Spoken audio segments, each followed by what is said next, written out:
DreAllDay.com. What's good, everybody? Dre Baldwin, DreAllDay.com. We're doing a position breakdown. What skills do I need to play X position? So if you didn't see the point guard video, I already did that one. Now we're talking about shooting guard. What skills do you need if you want to be a shooting guard? You decided that you want to call yourself a shooting guard. If you didn't see the point guard video, you need to watch it because I broke down this whole position myth that a lot of young players have. This myth about positions meaning like, oh, I want to be a shooting guard and need to do A, B, C, D, E, and F. False. That's not true. And I'm going to break that down in this video the same way I broke it down in the first video. But if you didn't see the first one about point guards, go watch that so you got a fundamental understanding of why I'm saying what I'm saying. So here we are at the shooting guard position. What do you think a shooting guard needs to be able to do? I would think the first thing people would say, well, a shooting guard needs to be able to shoot. Be a good shooter. To be a good shooting guard, you need to be a good shooter. Somebody like a Ray Allen or Klay Thompson, or who else is a great shooter from the outside? I don't know, Kyle Korver. A great shooter makes you a shooting guard. False. That's not true. You do not need to be a great shooter to be a star playing the shooting guard position. For example, Dwayne Wade. Dwayne Wade barely even shoots threes, and when he shoots them, he doesn't make them. DeMar DeRozan, another guy, doesn't shoot a lot of threes and not even that great of a three-point shooter. For some period of his career, Kobe Bryant wasn't that great of a three-point shooter. He became a good one, or at least a serviceable one at different points of his career, but you don't need to be a great shooter to be a great shooting guard. Listen, Dwayne Wade is one of the top 5 shooting guards in the history of basketball, and he's not a good three-point shooter by any stretch. No year in the league was he a good three-point shooter, ever. But he's one of the top 5 shooting guards of all time. So that means, just with his example alone, that means you don't need to be a great shooter to be a good shooting guard. Can we agree to that? Now, Dwayne Wade is good at other things. He can create off the bounce. He'll cross you up. He'll break down the defense, and he can even pass to his teammates and create shots for other guys. If you look at a guy like, let's say on the other side, somebody like Klay Thompson. Klay Thompson doesn't have the ball handling skills of Dwayne Wade. He doesn't have the ability to play above the rim like Dwayne Wade. He doesn't create like Dwayne Wade. He can shoot better than Dwayne Wade. The only thing one thing I say they have in common, not the only thing, but one thing is they both have good post skills. But besides that, I don't see a lot of similarities between Klay Thompson and Dwayne Wade. But Klay Thompson's an all-star, and Dwayne Wade's one of the greatest of all time. So what do you need to be a shooting guard? They got 2 completely different sets. Dwayne Wade's only like 6'4", Klay Thompson's like 6'7". I said posting is the only thing I can see in common. Maybe a couple other things, maybe some of you will notice, but overall, that's pretty much it. But they're both pretty damn good. So what is it that you need to be a shooting guard? Do you need to be able to guard your position? Yes, that's the one thing you need. If you're gonna call yourself a shooting guard, you must be able to guard a shooting guard.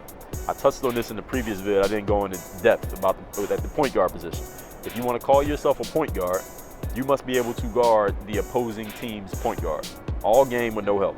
If you can't guard a point guard with no help defense without them busting your ass, you're not a point guard. Everybody understand what I just said? If you can't guard, and you can fill in any position, if you can't guard a shooting guard, you're not a shooting guard. You can't guard small forward, power forward, center. If you can't guard the person playing that position, if you want to call everything positions, if you can't guard your opposite, you can't play that position. And again, I said this in the first video a little bit. If I was coaching a basketball team, I don't really care about the names of the positions. I'm gonna put 5 people on the floor and I'm gonna tell you what to do, where to go. Just because I give you a position title doesn't mean there's certain things you get to do. Like if I call you a shooting guard, that doesn't mean you get to shoot threes all game, right? If I call you a center, that doesn't mean you get to call for the ball on the post every time. If I call you a point guard, doesn't mean you're the only one allowed to dribble. Right? So just because you have a position doesn't mean you're entitled to anything. And you must be able to guard your position. You don't have to be able to shoot to be a shooting guard. We talked about that. You ain't got to have a post game. You don't have to be athletic. You don't even have to be able to dribble. But you do need to be able to be a good player. Because if you're not a good player, you can't guard the guy you're opposite, then I'm taking you out the game. If I put 5 people on the court and you can't guard the guy you're matched up with, I'm taking you out of the game and putting you on the bench because you can't guard anybody. If you can't guard your position, you can't play. That's just the bottom line of any position, any league, any level. So that's what you need to be a shooting guard. If there's anything that I did not cover about a shooting guard, leave it in the comments, let me know. Work on your game, DreAllDay.com. Ever wonder what it would be like if you could be more confident on a more consistent basis? What about if you could just brush off the negativity of other people more easily so they didn't stumble you and slow you down? What if you could be more of a leader so that people fell under your influence and followed your direction and your communication? What if you could have more focus on the positive things that you want instead of looking at the negativity and letting that slow you down and put fear in your heart? And what if you could do all of this, tie it all in and make it part of your normal day-to-day life for the rest of your life? Would there be any benefit to that? I think so, and I know you do too. Well, guess what? My new course is called Bulletproof Mindset, and it covers everything I just said and a whole lot more. It's an 8-week course. You can get all the details and get started right now at dreallday.com/bulletproof. Check it out, and I'll see you over there. Work on your game.